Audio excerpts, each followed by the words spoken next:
This episode is sponsored by Meter. If you're tired of juggling 5 vendors and 6 dashboards just to keep the network up, Meter delivers the full networking stack, wired, wireless, and cellular as one integrated system.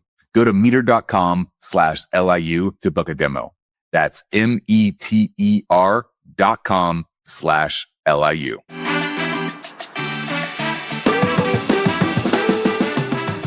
Welcome to Life in Uptime, the show where we talk with the people behind the networks that keep our world connected.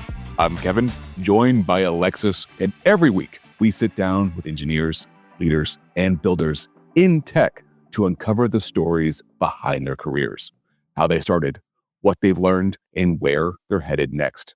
Our goal is simple: to help you see how far tech can take you, no matter where you start from. All right, y'all. This week we have a really exciting guest for you. His name is Andrei, and he's a senior mobile developer who specializes in Android development. Outside of engineering, Andrei and I actually met a couple weeks ago at a co-living in Switzerland, and he's built a lifestyle around remote work that most people associate with influencers or digital creators, where he's been traveling and working remotely all around the world and designing his life around experiences rather than location. So we're going to talk today about a different model of success in tech and how you can use your flexibility that you get from having a career in this field to give yourself different experiences in life. So, Andrei, welcome to the show. Thanks for having me. I'm glad to be here and share my experiences with you guys. It feels crazy. I was just thinking about it. We were literally in Switzerland 2 weeks ago. Because the last time I recorded this podcast with Kevin was at the co-living. Mm-hmm. Insane. Oh, yeah. Yeah, actually, I already missed the place. It's weird. I get excited to get back home, and after a week or two, I'm like, why did I land back? Why did I land the place? Yeah. No, So where is home for you? Right now it's in Romania. It's okay. the second biggest city in Romania. It's called Cluj-Napoca. Rolls off the tongue. Believe it or not, it's a really big. It's getting to be a big IT hub, and really, the IT community here is growing year by year. Yeah, Interesting. So how could you give us very, very high level? How did you get into technology? Did you always picture yourself being a mobile app developer? actually, no. Well, I was on a kind of like a crossroad when I finished university. It was like a technical university in my city, and I was specialized in control engineering. But I had the option to take something more lightweighted or spend more time learning more about control engineering. So from my perspective back then, software development was a lightweight choice that was very, let's say, attractive. Um, Back then, which is kind of like 10 years ago, it the market was different from now. So it was really easy to apply to a lot of companies. A lot of companies were reaching out, and yeah, it felt like the safer option. I feel like software Um, engineering 10 years ago, like you could get a job anywhere if you were a software engineer. They were like falling from the sky. yeah, yeah, that's true. Actually, me and a couple of friends that were working in the industry, we made fun that um, for us being in on LinkedIn, we got reached out by so many recruiters in the same way it was an analogy with Tinder, let's say. The same way guys were reaching out to girls, girls were reaching us to work for the companies. That makes sense. I remember watching a lot of like those social media videos back then where it'd be like, interviewing with your salary and have like, oh, I graduated 2 years ago. I work for so-and-so company. I make $300,000 as a software developer. And everyone's like, oh my God, it's so crazy. There's a big rush for everyone to get to software Mhm. development. And I see the same thing happening now with like AI and all that stuff. It's insane how cycles are in technology. But Yeah, yeah, exactly. It was the beginning of the older cycle when mhm, I just finished university. insane. Well, good timing. Yeah, thank God. And and Andre, have you always worked remote? You said you've been in the field for about 10 years. I feel like now it's much more common to graduate university and start a job remotely where maybe you'll never even meet people on your team because post-COVID, it's much more normalized. But when did that start for you? So working remote actually started with COVID. And to answer the initial question, no, I went on the same path as the standard software engineer. First couple of years were just in the office working with all the team. It was mandatory. It was expected to be in actually the same room with with your team members, and y- let's say like the people that were on the some same project with you. Um, it was more productive to make sure everybody has an open line of communication all day long. So yeah, um, it started to become a reality after COVID, actually in the middle of COVID, because that's when remote working became popular. We had no choice. We had to work from home. Mhm. And for me, honestly, this was the second crossroad. I started seeing that if I spend more time just in my house working from here, I'm not gonna end well. So I Mhm. started to look for different options. Working from home, And yeah, I feel like being in your home office and maybe I don't know, Kevin, correct me if I'm wrong. Kevin's Oh, you gonna bet I will. yell at me. Yeah, he's gonna yell at me for calling him old again. But maybe it's a stage of life thing too, where working from home, when you have a family and you have kids and there's just more going on around the house. Like your daily activities are much more involved with your responsibilities. But I felt the same way, right? During COVID, I was 22. I was fresh out of college. Um, and being from home, it felt more like a death sentence, right? There was no social interaction outside of maybe if you were going to the gym or like going to a club or something. But the office was such a social place. And I really felt like being confined to my home office it was like Groundhog Prison. Day every single day. Yeah. Yeah. I want people. yeah, I want to that's a be. really good way to put it. Um, and for sure, I agree with this. It depends on like subjective circumstances. If I would be with a spouse and have a couple of kids, I wouldn't be able to even think properly about that.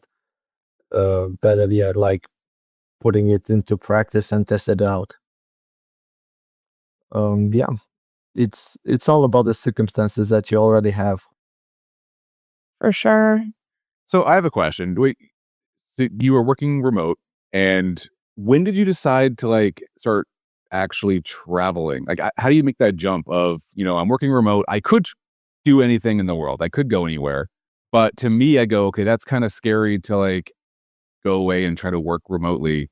I'd want to start like, let's go to a pool first, or let's go to the work out of a library for a couple of days. Start slow. Was it like that for you, or were you like, nope, I'm gonna go to Switzerland and screw this place, I'm going?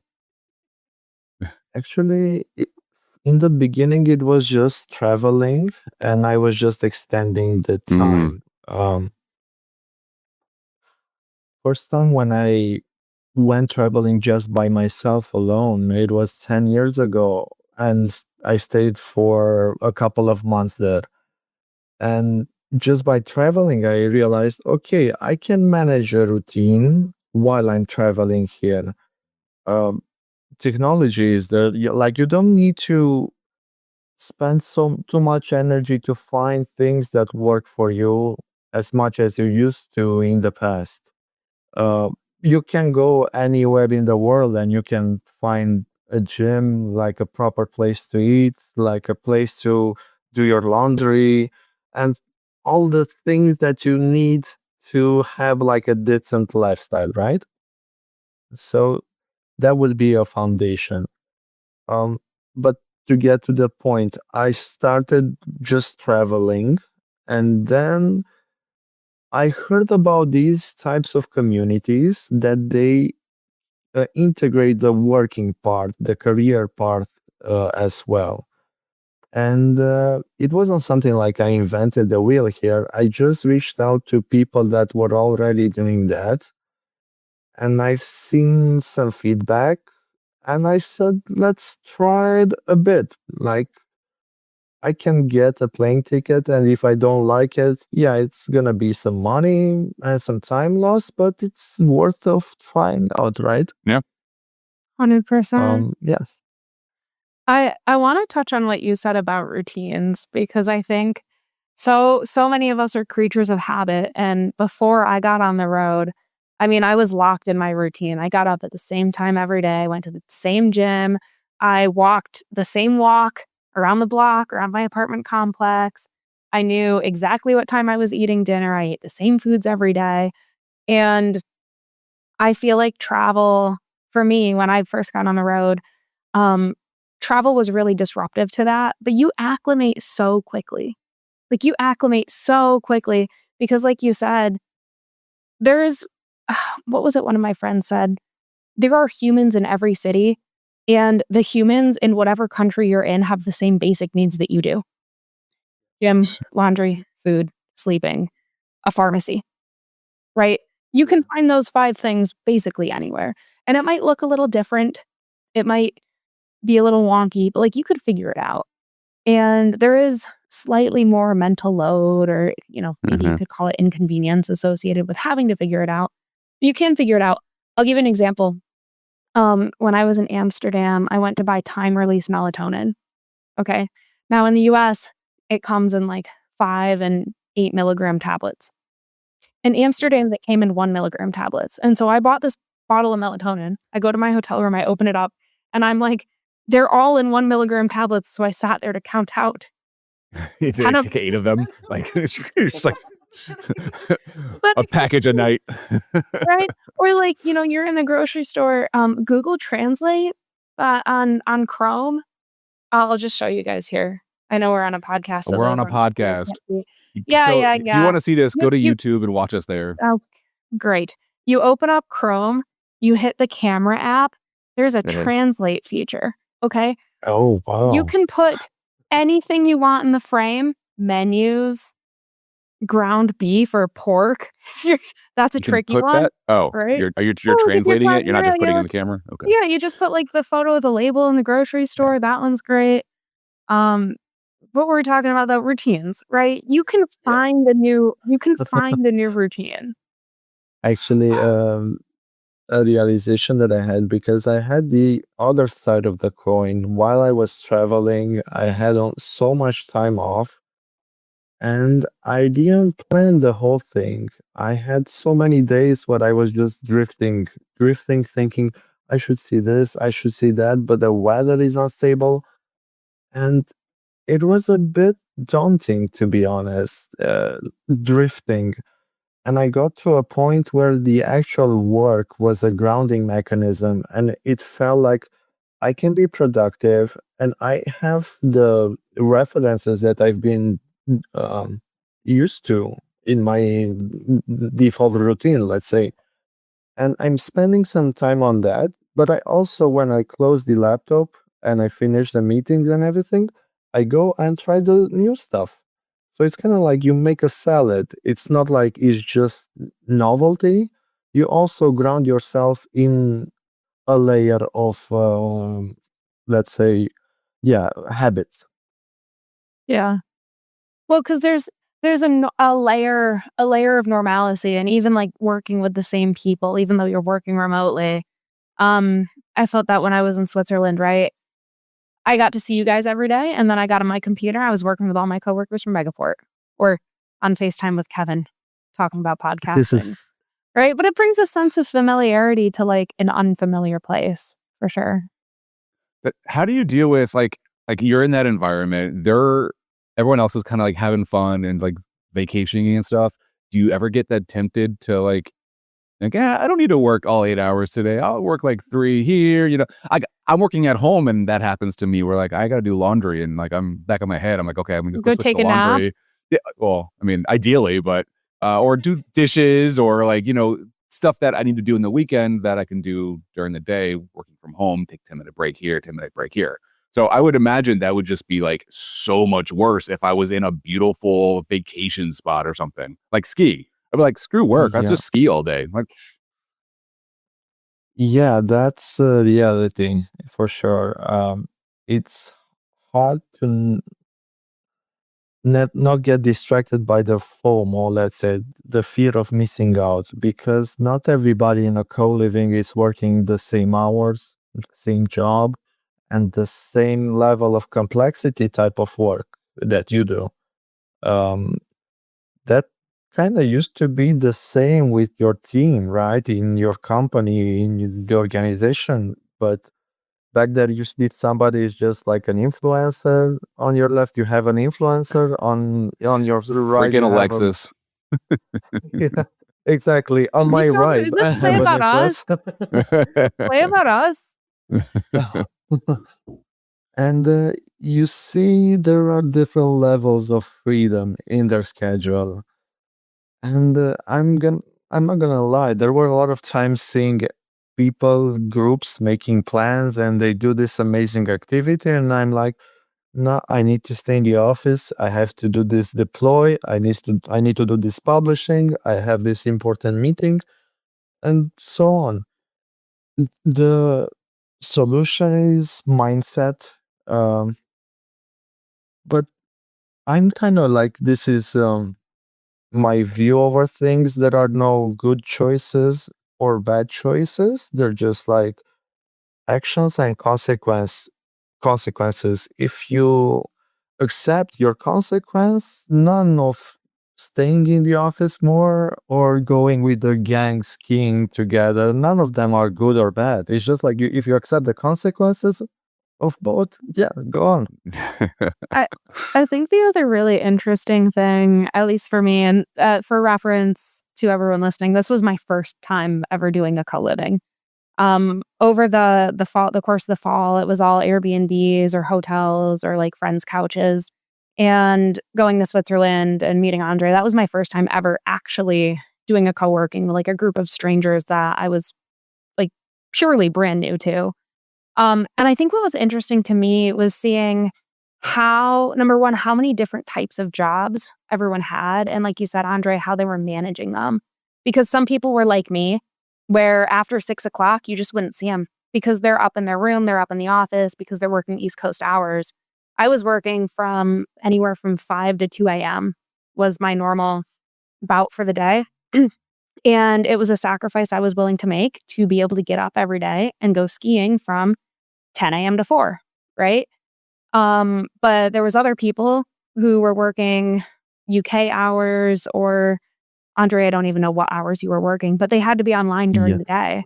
And so for them to get away for a couple hours, they actually had to manage their schedule in a much different way. And it was just really, really interesting to see. Yeah, for sure. Right now, in the beginning, when this co-living, co-working, digital nomad was just like first steps, you didn't had a lot of places like to be compatible to your time frame, working time frame. But these days, I'm I'm confident you can pick a place that's very tuned to your hours, regardless if it's East Coast or West Coast. Yeah, you can pick a place from wherever now. Yeah. So And how was the Wi like, you mentioned being Airbnbs and, like, you mentioned, Andre, about, like, the Wi-Fi, if you're just roaming, the Wi-Fi is kinda crazy. That would be, like, my number one concern. I've been to Europe multiple times, and even the hotels and even the nice Airbnbs and stuff, it's still spotty. So, like, I don't know, freaking out that I would miss a meeting because I can't get on the freaking Wi-Fi fast enough or something like that. And it would bring me so much anxiety traveling. I'm blown away that you guys can do this and it is not for me at all. I love my routine in my house and my, like, we just got back from New York a couple days ago and I'm still recovering. Like, and that was just New York. That was the same time zone and everything. And I'm still trying to like get back on track. So I don't know how you guys do it, but yeah, my number one concern would be accessibility to, what I need to get done for work. So do you run into that problem a lot, or do you have to like plan ahead pretty meticulously to get that? Well, usually the places like this that I'm talking about, if they want to make sure they have consistent customers, this is one requirement that they need to satisfy from the get-go. I usually, when I look for co-livings, I check for reviews, especially on messages and replies on this. If I see something mentioned like, hey, there was the Wi-Fi here, and I see a message like that 2 or 3 times, that's a pattern, and I'm okay. This is on the no side of the list. Okay. I had better luck. Actually, I had 0 issues with Wi-Fi at the co-living. I have had issues at most Airbnbs I stayed in. Interesting. Italy, Austria, Belgium, all 3 of them. We were, Kevin, if you remember the podcast episodes we tried to record. Oh, I know they were terrible. That's why I'm like, I can't imagine you guys doing this. So what is a co-living space? How is that different than like, I'm picturing like a hostel in my head. And I have no idea what a co-living space is. It has that component for sure. It's one of the things that it's focused on. It's on accessibility. You don't need to spend a lot of money to stay for a long period of time there. It's meant to be sustainable. With all the owners that I've been talking, and we became friends right now from different co-livings, I see the same view. This is meant to create a community of people that they are supposed to keep connections. So yeah, it's kind of like a hostel, but it has a lot of pluses besides that. It's meant to bring people together and socialize and create activities together. There are some hostels for sure that do that, but it's kind of like you have the option to opt out from activities, but when you're in a co-living, it's kind of already the assumption that you're in the group and you want to share and have a wonderful experience with the other people in the co-living. This sounds terrible.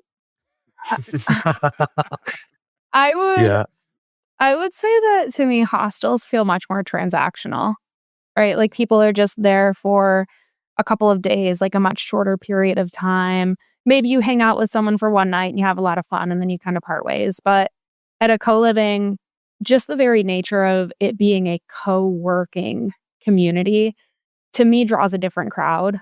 Everyone is a little bit more adult. Everyone has responsibilities. More jobs, right? There's definitely people that weren't working while they were there, but the crowd is just a bit different. So it's designed to work, like to go there and work from it? But then the main clientele? It's also, that's one. There are like 2 parts. One is working. They make sure you have everything you need to do to keep your job. Let's say. So internet connection. For internet connection. Especially internet connection. But the other side is like the community part of it. These co-livings, co-workings became very popular in the COVID period. And personally, I see it as a response to all the loneliness that people that were forced to work from their homes and they were not able to leave it and just spend so much time alone. Some of them were creative and they were like, hey, let's be alone together kind of thing. Mm-hmm. Almost like a commune, where like you're just coming together and having a shared vision and just hanging out together. Yes. From all my experiences with co-livings, I've never met people that were on a different frequency from that. I mean, everybody is very welcoming, friendly, and they're open to new ideas and experiences. It's wonderful to see how many like-minded people you find in an every co-living. And Alexis, I think you can back me up here.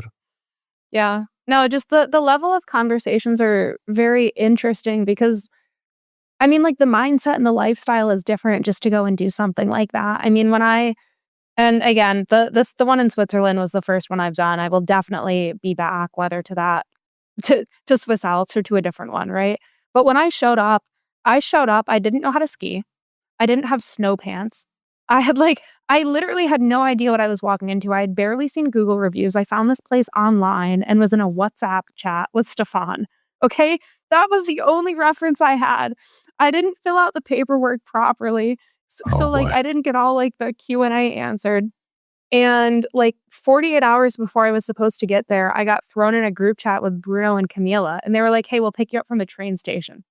Perfect. Hopped in the back of someone's car, and we These just random drove. people at the co-living place. This car was pretty Right, dodgy. we had never met. We went and got we went and got McDonald's, and they took me to the co-living and went to sleep, woke up the next morning. Everyone was like, "Oh, you don't know how to ski? Perfect. There was this girl here 2 weeks ago. I think if you Venmo her, you can buy her old skis." Done, right? Within 3 days, I was completely set up. I had everything I needed to do to hit the mountain. And I mean, I showed up there with, like, 0 thoughts. It was all I could do to just get on the train. Um, but for me personally, I mean, I had been solo traveling since April. So April, May, June, July, August, September, October, November, almost 8 or 9 months on my own, working remotely from Airbnbs.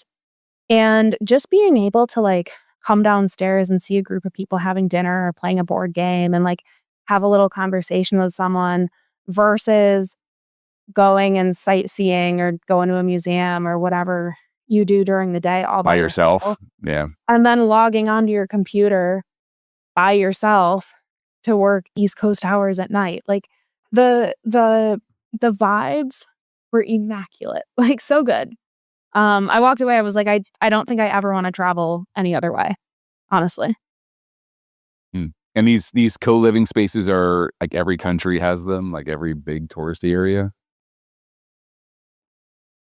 I cannot vouch that I mean, I don't need you every to do some country, research right but here, and We're but like usually generally, like, if you're traveling, is that something that you look for when you're traveling? You pick a country, pick an area, I someplace would that you have a co-work.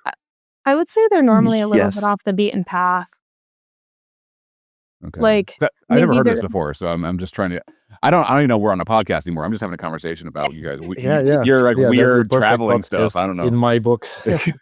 Yeah, like, I wouldn't Andre, and correct me if I'm wrong, like, I wouldn't say they're in, like, the most prime area of the city you're trying to visit. Mm, Like, it's probably not the most ideal location. They're usually a little bit outside the city, a little bit off the beaten path. They're more unique. It's different. I think there's a couple different websites where you can find listings, or what if you get into it, they just kinda show up on your Instagram feed. That's what happened to me. I spend yeah, all the time on Instagram now, and I'm like, "Man, don't worry. The feed are gonna, after this one this looks talk, really I'm pretty cool." sure that all three of us will the see some the algorithm, co-livings when yeah. we check the phone. In the algorithm, we Um, trust. but but even with co-livings, because it's becoming a business nowadays, and the main reason why is this level of loneliness that everybody is experiencing. It's a business, and there are different levels of co-livings. There are the ones that are very authentic, and the backbone of these co-livings are the community and the people that they are the fire there. There are also other co-livings that are very marketed. They have an army of influencers that spend their time to promote it. Mhm. And when you get there, you don't know if you're in a hostel or in a hostel with very kind people that are smiling a lot, but they don't want to do that much with you. And Yeah. you pay a lot of money for that. It's a lot of branding and rebranding. Mhm. Um, I'd say go look for the reviews. Look for the authenticity comes from people's reviews. Um, Actually, Okay. when I was in Madeira, there was a place in a very small town, and there were like two co-livings. That was the one that I think I spent like 8 months totally in there. And there was another one very close by, which it's very popular. I think it's called Outside, and they have this network of co-livings in all the world. And it's very expensive subscription. I'm not sure about the business model, but it's kind of like you subscribe for 1 year and you're allowed to go Mhm. everywhere in the world and spend time at one of their co-livings. The vibe was very different.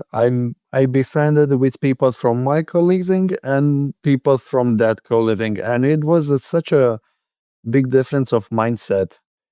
Some Mhm. people, well, most of the people in the co-living I was there, they were looking more to very nature um, related activities, sports in nature, hiking, spending time in camping, like y- yeah, Mhm. things like that. And the people from the outside, they were like, "Let's drink, let's make noise, let's go party." My Yeah. people So got it. All right. So I think right now, yeah, I was gonna say I think it goes back to, and I guess it depends on how you travel, right? I just try to get there. Sometimes getting on the plane and getting to the place is all I can do. I'll ask the receptionist at the hotel what I should do. I'll ask people at the airport, talk to the Uber driver, right? If you just go to one and you find the people that you really vibe with and ask them like, "Hey, have you stayed anywhere else that's really cool that you think I would like?" They'll give you recommendations and then you can just kind of go from there. But yeah, Andrea, locals' recommendations are the best. I had another question for you. How do you feel that this has affected your career? Like positively or negatively? Do you feel like it has helped you as an engineer? Just meeting different people and being in a different environment? It it helped me. It gave me perspective. Maybe not that much as an engineer, but as a human being navigating this capitalistic world that I need to adapt as fast as possible and survive.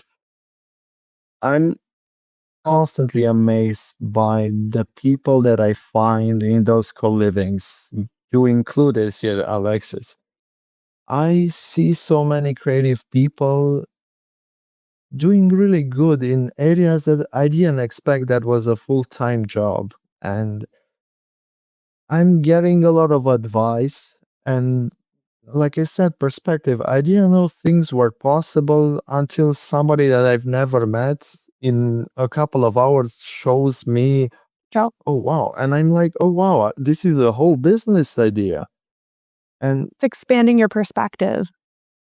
and sometimes even venting out. I had this experience in Switzerland with this wonderful friend from Poland. I was just venting because I had some meeting with a client of mine, and I was complaining that I don't have time for the implementation because spend too much time clarifying things. And Mhm. because I spent all my like 10 years as a software engineer, my idea of work is I need to code, I need to push the code, I need to show the code works. That's work. And she was just listening to me venting out, and she was like, "Oh, you're double working here. You're also a manager and also like an engineer. Of course, you need to ask them for more money." And I was like, "Hi, I think you're right." So, yeah, you get perspective. You get a lot of perspective. All right, quick pause because this episode is sponsored by Meter. If you've ever managed a network built from 5 vendors, 6 dashboards, and a bunch of contracts that no one fully understands, you know how fast that turns into chaos. What usually gets overlooked is the pressure that puts on the people running it. IT leaders need predictability, engineers need control and visibility, and most stacks just weren't designed for that. That's where Meter's model is different. They deliver the entire networking stack, wired, wireless, and cellular as one integrated system. They design the hardware, write the firmware, build the software, manage deployment, and run support. One platform, one partner. And that means fewer handoffs, fewer tools, and clearer ownership. It scales from branch offices and warehouses all the way to large campuses and data centers without turning network operations into full-time vendor management. If you care about uptime, accountability, and not being the middleman when things break, this is worth a look. Thanks to Meter for sponsoring this episode. You can go to meter.com/LIU to book a demo now. That's meter.com/LIU to book a demo. Now back to the episode. On the flip side of that, okay, so if it's giving you perspective, but has it hurt you? You think it's hindered your career in any aspects? Yes, it can. This is a bit hard to confess, but I recognized moments in me where I was, okay, let's finish this fast, push the code, and go snorkeling. Or everybody's waiting in their car. We have to do this hike. I told them I finish at 4. It's 4. I'm not finished. Okay, it can be damaging if you don't have the level of discipline to be committed to your work. One way to prevent this damage is being honest with a lot of clients that worked. They see this honesty and they know if it's not like a hard deadline or a code red P0 that production is crashing and you can finish tomorrow. If you're open and honest and say, hey, I'm gonna wrap things sooner today, I'm gonna make it up tomorrow, and everything is gonna be fine. But let them know. If they expect you to be online and you don't respond, or you have like an evasive response, that can add up. And in spending a lot of time in an environment where you want to be outside with your friends, with your new friends, you don't realize how fast it's gonna add up. So the client should know. Yeah. Right. Especially I could see you like, saying I have to sign off, I have to log off for the day or whatever, and they open Instagram and you're out there like posting a selfie in front of something or like out there skiing. They're like, what the? I thought he had something going on. Sure. Yeah, I thought he's at the dentist. I was gonna say a lot of it is perspective too. And I dealt with this early in my career, but it's different when people know that you're working on the road because, oh, Alexis isn't answering, but I know she's in her home office, versus Alexis isn't answering and she might be in Hawaii on a mountain. Mhm. You know what I mean? And even though, your day out of 24 hours, you're asleep for 7 to 8, you work for another 8, right, as your assigned work hours. And then the 4 to 5 of whatever you get to do with your free time. Realistically, you could be doing anything.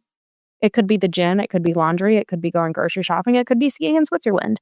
Those 4 or 5 hours are your personal time, but managing that perception of other people, if your clients or your coworkers are following you, and all of a sudden you're taking a long time to answer, you could be at your desk knee deep in another email, and it's just taking you a while to get back to their Slack message because you're focusing on a different item of work.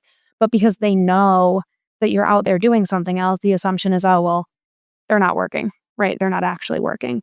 And so you almost need to over communicate to manage that expectation and be extra visible and extra present and extra online, extra on camera when you're on your meetings, regardless of what time it is, because it's the price you pay for having that flexibility. Yeah, that's true. That's true. Be as transparent as possible, even go the extra mile.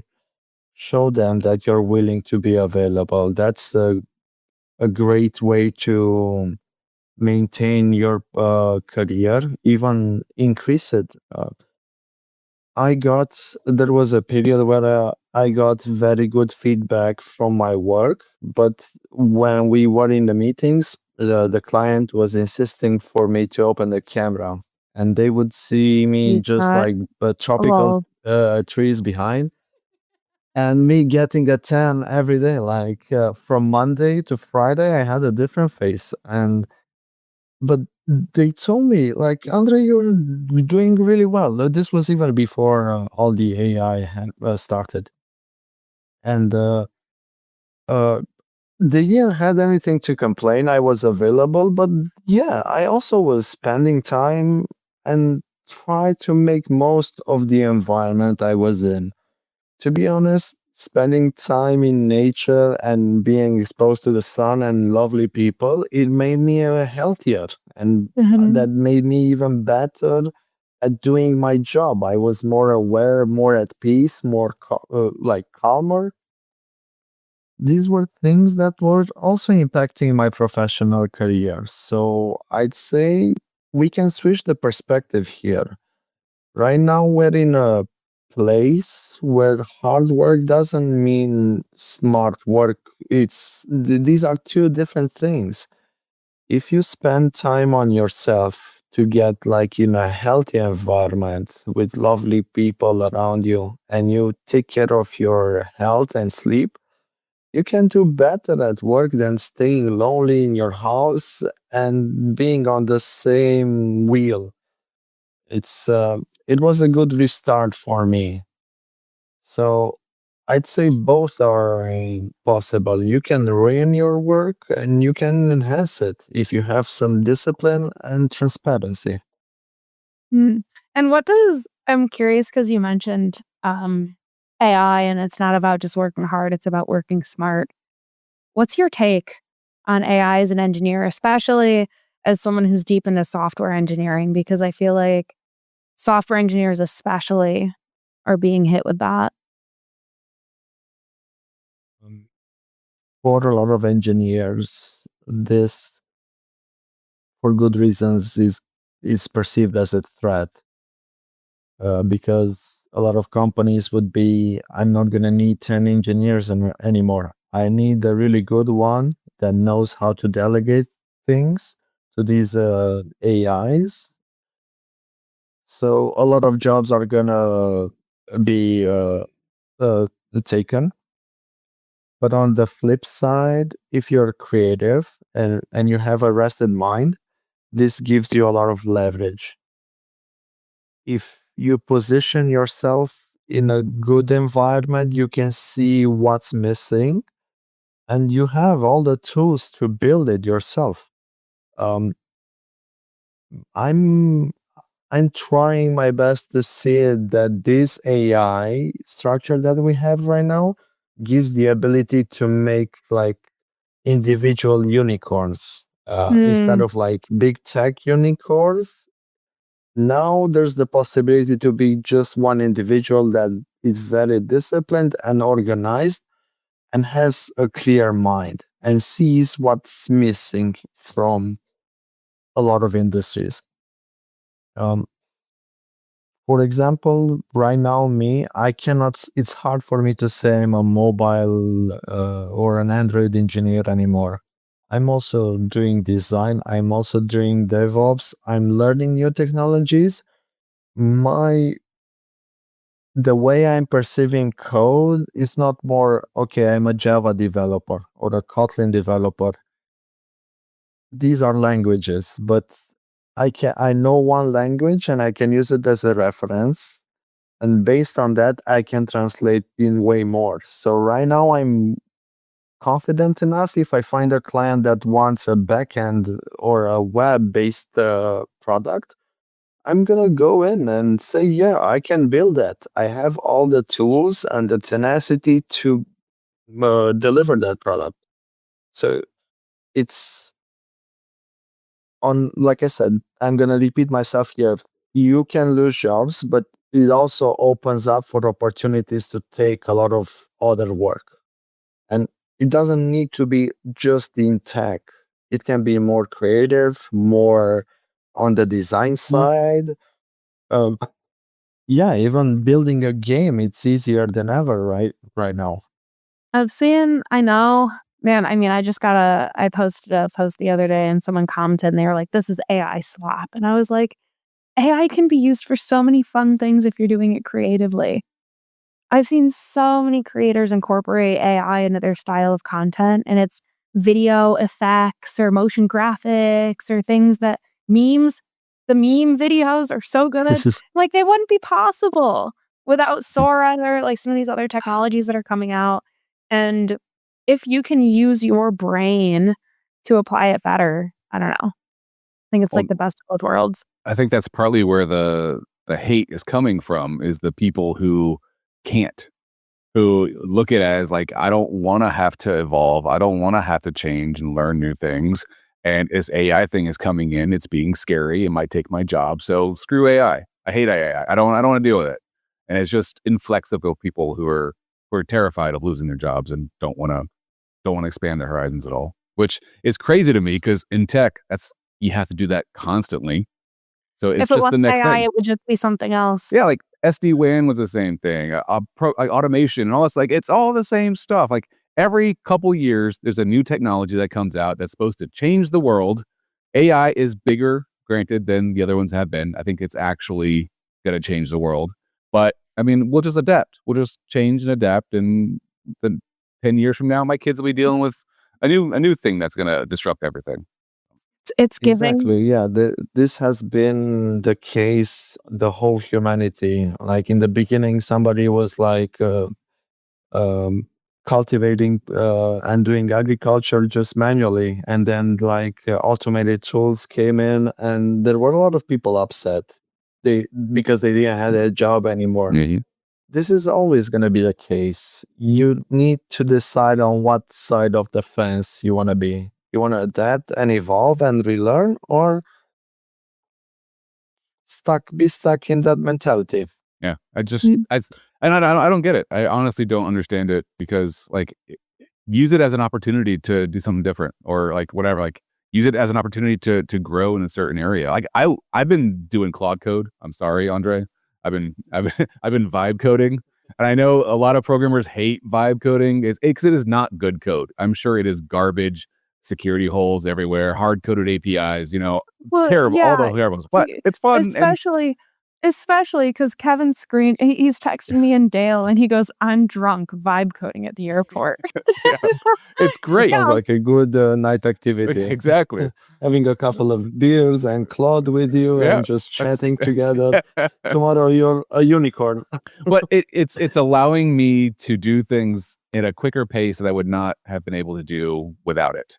And I think that is the key to AI. And if you can use that as an ability, as a skill, to accelerate whatever you're doing, whatever project you're on, or whatever you're trying to learn, I think it's a fabulous tool, and you're a fool to not try to use it.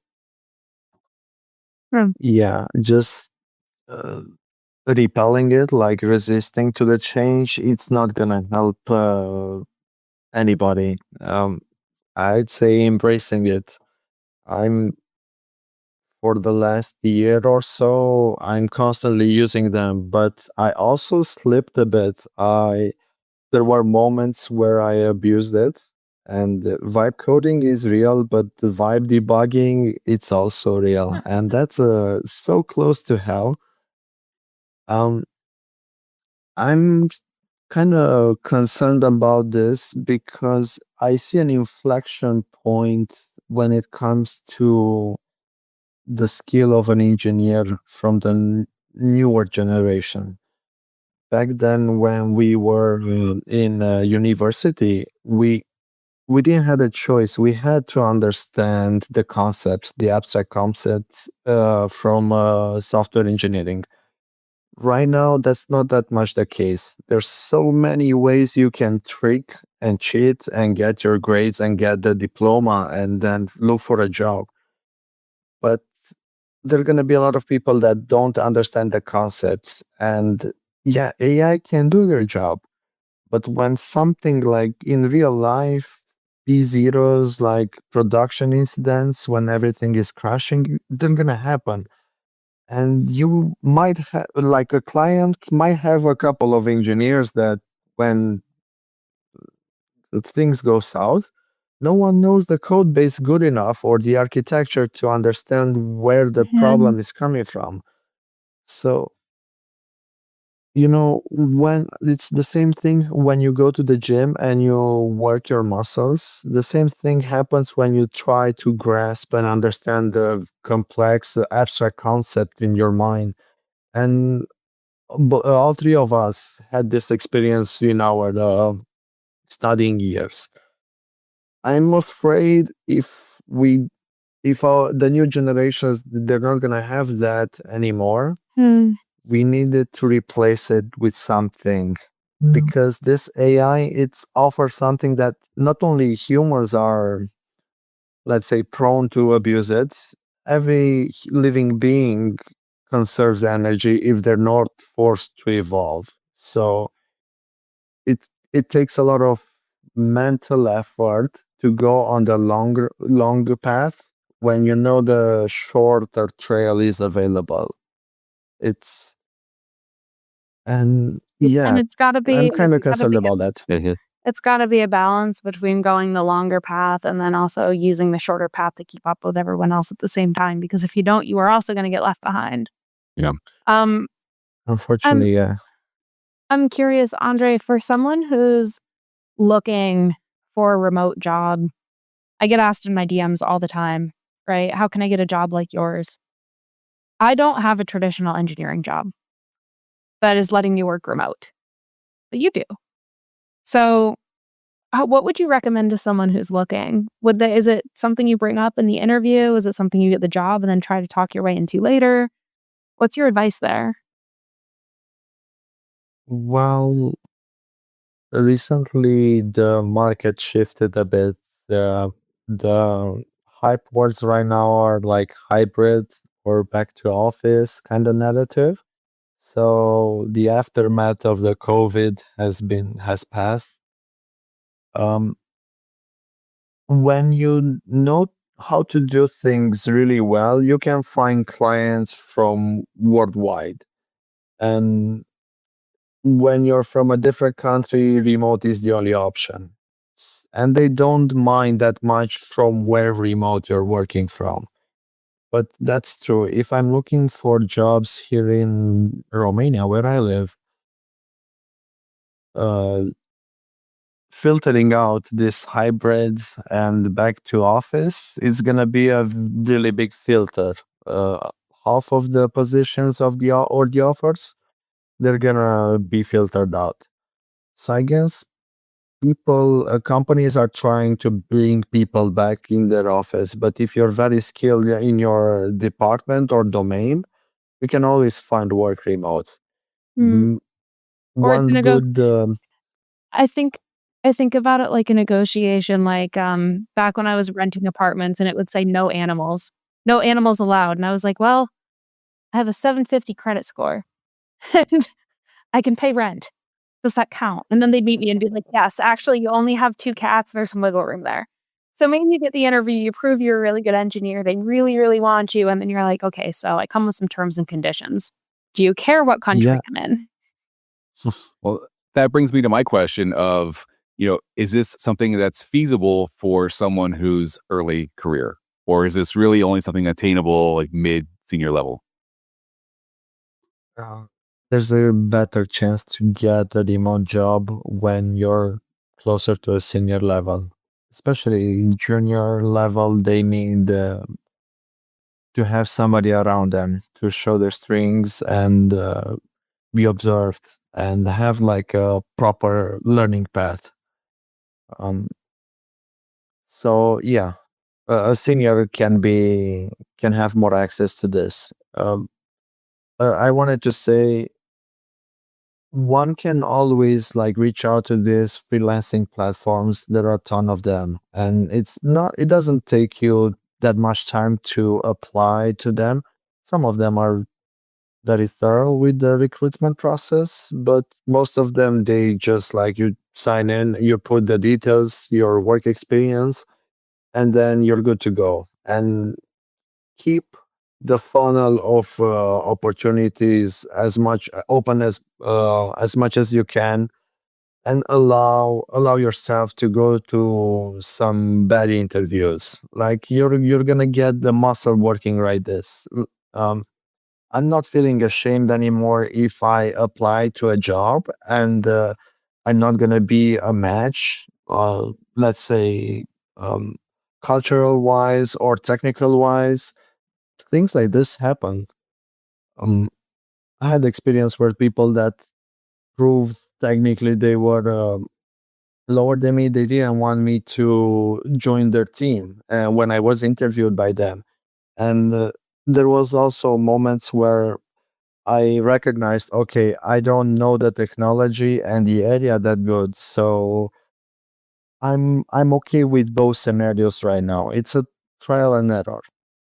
One good advice would be try as much as possible, propagate your resume and your work history, and reach out to all these platforms. I feel like people get in a trap of saying like, I want a job, and they're not very picky about the job itself. And like the job, they're interviewing the person, the job is very picky. They know exactly the kind of person they want, but the interviewee on the other side is just like, please just hire me. I want money. And they need to get into the reverse that and be like, no, I'm also interviewing you. And these are the things that I want out of an employer. And one of those might be flexibility in working location, stuff like that. But I think it depends on where you're at too, Andrei. Like your point about, early in career versus mid-career versus senior. When you're early in career, I think something that's really, really important is getting yourself visibility. And visibility, credibility, trust. You need other people on the team to trust in you and know and have confidence that you are capable in doing the job. That comes with experience, that comes with projects, that comes with showing up, that comes with FaceTime, that comes with sitting on calls. And whether you are remote at home or remote somewhere else, yes, you could do those things. Once you have leverage, you are indispensable to the company in one facet. Leverage gives you negotiating power, whether that's for salary, whether that's for hours, whether that's for which projects you're working on or which teams you're working with or where you are physically located. You need that leverage to negotiate those things. And you accumulate that as you get more skills and more things under your belt. However, that's also coming from a very privileged stance of you have a job and you have negotiating power. If you got laid off, you don't have a job, you got bills to pay, and you got to put food on the table, you got to get a job first. So I think that's where maybe just get any job. I just need a job. If you just need a job because you need to pay your bills, sure. Yeah. But that's very well put. What's the saying? Like, start working for the job you want, not the job you got. If you got a job and you don't like your job, use some of your extra hours or your extra time to start working towards the job you actually do want. Mm-hmm. That's a really good way to put it. I want to add this when it comes to remote working. Right now, there are some places, for example, I can say about London, where somebody pays something like £2,000 for 1 month worth of rent. But if you go to a co-living place, you pay a quarter of that to get into a place that can be even more spacious and more healthy and not as boring as UK when it comes to weather, right? I heard this tendency, like actually it's a trend of people finding really amazing exotic places, but money wise, they spend way less than they're used to spend back at home. So they're also traveling, they can work, and they save money through that. So, and that allows you, it opens up for the opportunity to let's say not be that picky because you need to pay your rent, pay the utilities and everything. You can have something lightweight, get the same money by the end of the month when you cross like all the budgeting you do, and still have like a healthier lifestyle. So this is also an option. It's I about remember, yep. It's about tailoring for experiences. Yeah. Yeah. Yeah, I remember a lot of people were doing that in Nepal. 4 years ago, I was in this wonderful town in Nepal called Pokhara, and I've seen so many digital nomads there. Every restaurant had a couple of people like from UK, from US. They just sitting there with their MacBooks and coding every day. It was interesting to see because Nepal is very cheap. They had the comfort that they had back home, but it was just 1/10 of the price. And they were able to make a lifestyle there. And also it's Nepal, so you can see Everest, you can see so many exotic places from there, and you can still do your work. Well, depends on the time zone, but yeah, You make it work. Yeah, for the most part. you can make I it like to work. say, I'm time zone independent at this point, Andrei. Come on.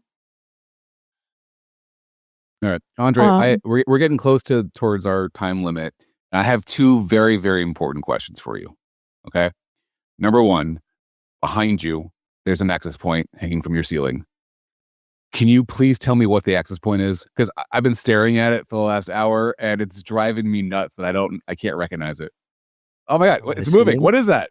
Is that not It's my laptop. It's my laptop moving. Oh, it's not even an access point? It looks No, it's exactly just like like a router with. chandelier. Oh my God, it's been driving me nuts. What? You don't see that, Alexis?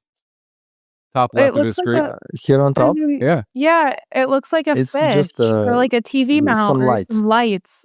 Oh, to me, Yeah. it's like They're just some it's lights. like An oh my God. access point? It looked like you're on my screen that's about this big. So, but it looked like a circle with like antennas coming out. Okay. I should have asked that way I'm earlier. not an alien, I promise.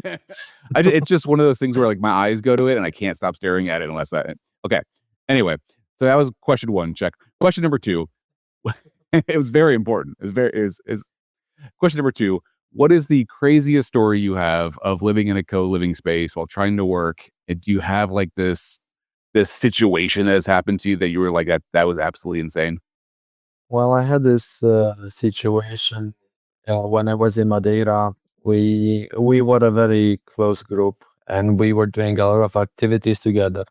So we planned out to do a picnic Friday evening, and everybody was cooking. They were preparing everything. The cars were ready, and then I get a call from my client like, "Hey, our production is down.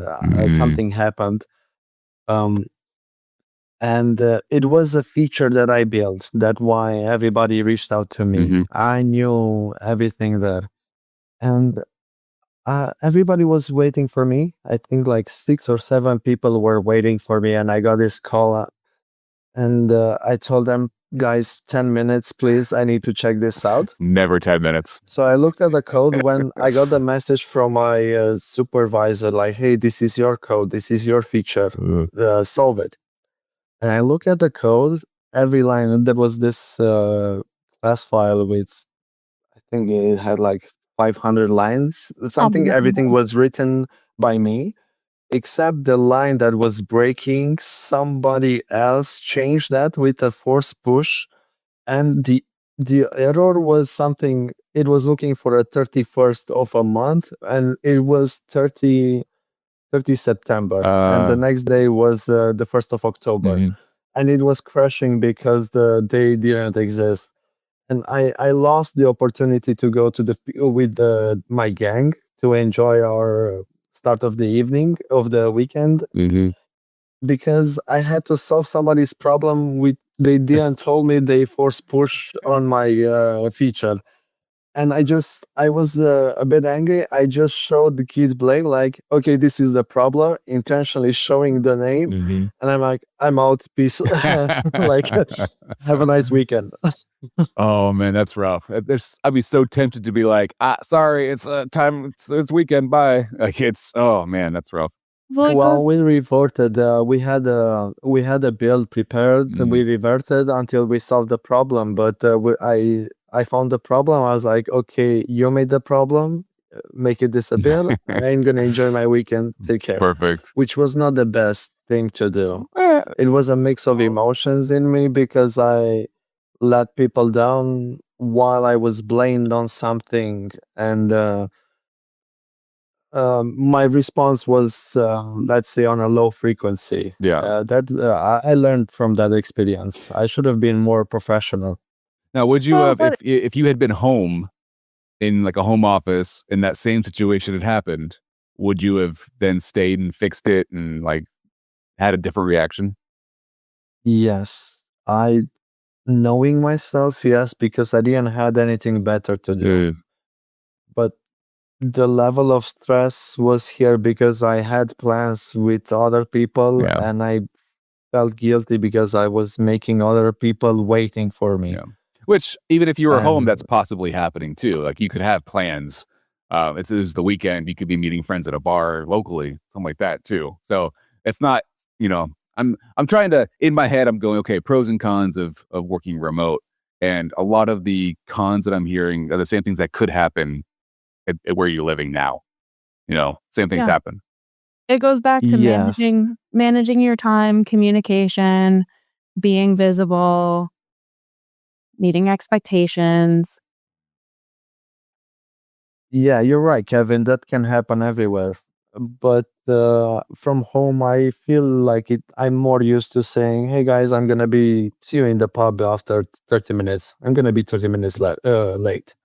But there was like in the front door of the house, there were like 6, 7 people like Just staring at looking at the you, watch, just and like, they're like, oh. Andre, where are you?" Yeah. I'm like, uh, Okay, true. Yeah, I could see it being very different. different Yeah. living with them. Yeah. Would you say, Andre, that working remote, I feel like when I'm home in my home office, I am much more inclined to overwork. Like, I will wake up, I will open my computer, and I will work and work and work. I'll go eat something and then work out and then get back on my computer and work and work and work, right? My default mode, unless I have dinner planned with my parents or, like, something, is working. I enjoy working. I like what I'm doing, and I feel like for me, traveling has forced me to step away more, and it's not that I'm working less, I mean, I am technically working less, it's just that I'm working a normal amount instead of the extra amount that is normal Yes. when I'm at home. Mm. Yeah, well, I can ask you, was the same in Switzerland? You felt like, okay, I should work the whole day after the 8 hours? No, I mean, I Mm, only gave myself 8 hours, right? I would sign on exactly. at 5 p.m. and I worked until 1 in the morning, and at 1 in the morning, I was spent, I would pass out, I'd wake up, and then I'd go ski. And so it was almost like I was forcing myself to only work 8 hours. And don't get me wrong, when we were skiing, I still brought my laptop and popped it open at a Same. Yeah. couple of the Oh, yeah, cafes. I've seen it. But I worked less because I only allocated that time to work versus at home, I feel like the scope creep is so Mm. much more real. I relate to that. When I'm at home, let's say I finish with the work, my leisure time back home in the crowded city, it's when the weather is not that good, it's opening another screen, going to Netflix or another like streaming service, and I'm still looking at the screen. It doesn't sound attractive, but you don't have a lot of options. You cannot go out every night if you have to work next day in the morning. You need to be, let's say, fresh. And in the town, in the city, you don't have that many options as you do in a exotic co-living place. Yeah. So, Andre, as we wrap up the show, I've got one last question for you. If you had a piece of advice for someone listening who maybe wants to follow in your footsteps, or if you were going to give yourself from 5 years ago a piece of advice, what would that be? I'd say try it out step by step, book a week or two, and give yourself this space of, let's see, maybe that's meant for me, maybe that's not meant for me. And you're gonna realize And it's not so much of a burden or time wasted. Knowing exactly that you're not meant for co-livings or for this type of environment, it's a good thing because you don't feel, oh, maybe if I should do it, if I'm not gonna do it, like questioning. It's not that hard to have one attempt.